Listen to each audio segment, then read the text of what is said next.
The Suzuki Swift Sport has long been a car embraced by serious drivers who know a great handling hot hatch when they see it, and remain so in this improved third generation form. Though not especially powerful, it's agile, chuckable and brilliant fun for not a lot of money. Now, its 1.4 litre booster jet turbo engine has gained mild hybrid assistance, which has enhanced torque, efficiency and in-gear acceleration. This car will still be a well-kept secret in this segment, but one loyal buyers will enjoy hugely.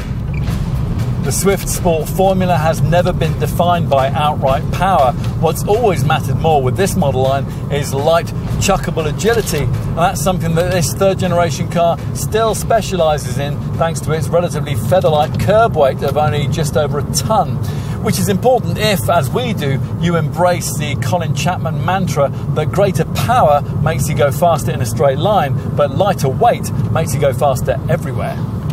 This Swift Sport certainly still feels pretty fast everywhere, even in this mild hybrid form, in which guys power has dropped from 140 to 129 PS. The 1.4 litre turbocharged booster jet engine under the bonnet is still basically the same though, despite embellishment with 48 volt electrified technology, which includes a torque fill control feature to improve engine response at low revs and torque boost to make acceleration smoother. Those two things together account for a 5 Nm increase in torque. There's now 235 Nm on tap, which predictably isn't quite enough to compensate for the extra weight increase we just mentioned and for this hybrid variant's slight power reduction. As a result, the Resta 62 sprint time falls by a second over the original version of this Mark III model. It's now quoted at 9.1 seconds. Top speed remains at 130 miles an hour though. We wouldn't care too much about that if the accelerative benefits of the torque fill system were a bit more obvious.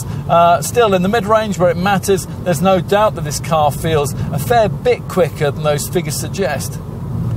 Especially when the road gets twisty. Kart-like driving dynamics have always been a major attraction for Swift Sport buyers, and here, as before in this Mark III model, they're further developed by a stiff front suspension system with Monroe shock absorbers front and rear. The sharply responsive variable ratio steering system helps too, plus the beefy brakes inspire confidence, and there's a fruity soundtrack from the specially tuned exhaust, which is all good for those times when you can drive this car as it was designed to be driven. For those times when you can't though, this Swift Sport delivers a surprisingly absorbent ride and affordable WLTP rated running costs, a 50.1 mpg combined cycle figure and 127 grams per kilometre of CO2. This car doesn't only show some other affordable small hot hatches how they should drive, it also, for us, offers a good template on how they should look. Muscular shoulders, blacked out A-pillars and what Suzuki calls underspoilers all round deliver a potently understated level of pavement presence, but also a demeanour that's assertive enough to suggest that you might be in for a bit of fun at the wheel. This third generation Swift Sport design is 50mm longer than a standard Swift model, and it sits 15mm lower to the ground than the pre-2017 era AZG series second generation version did. These days there's no longer a 3-door body style option, but Suzuki has sought to retain a 3-door-like look by hiding the rear door handles in this trailing edge of the C-pillar.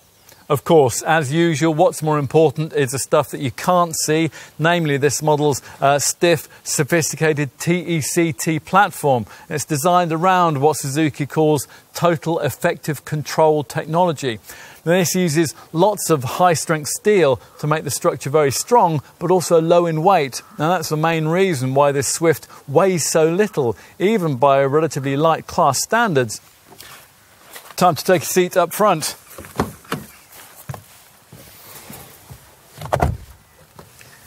You feel this model's lightweight when you slam the driver's door shut, which isn't ideal, but otherwise, by Super Mini standards, the cabin feels quite nice, providing you're not expecting premium quality fittings and acres of slush moulded soft touch plastic. You're not paying for that kind of thing here, and you don't get it. What you do get is just enough interior differentiation to make you feel like you're in a serious hot hatch.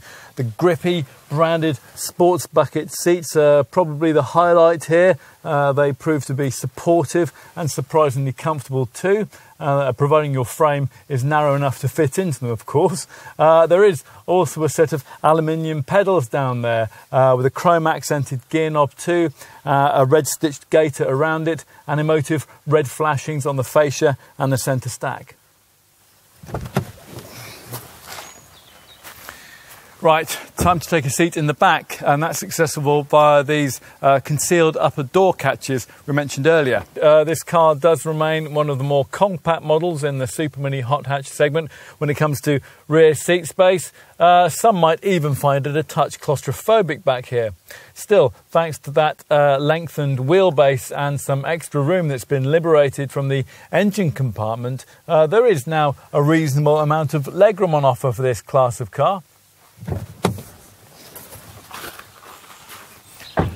Out back in the boot, we're promised that the benefits of this A2L generation model's wheelbase increase will be more obvious, and sure enough, the light tailgate raises to reveal a reasonably sized cargo area space. It's 265 litres in capacity. Now that's not anything like enough to threaten the segment class leaders, but it is at least enough to keep this Suzuki on a competitive footing with them. In an ideal world, the Swift Sport wouldn't need any sort of hybrid electrification. This Japanese junior hot hatch was always at its best in its most simple, uncomplicated forms, but we don't live in an ideal world. Suzuki needs to drive down emissions across its range, and hot hatches, even simply orientated ones, have to evolve. We wish that wasn't the case, because the consequence of all that is that the price of this one has been pushed up rather a lot. But given the need for evolution, we can at least give some thanks that the essential character of this car is still as endearing as ever. Need convincing that power isn't everything in a performance car? Well, if so, you need to drive this one. We guarantee it'll surprise you.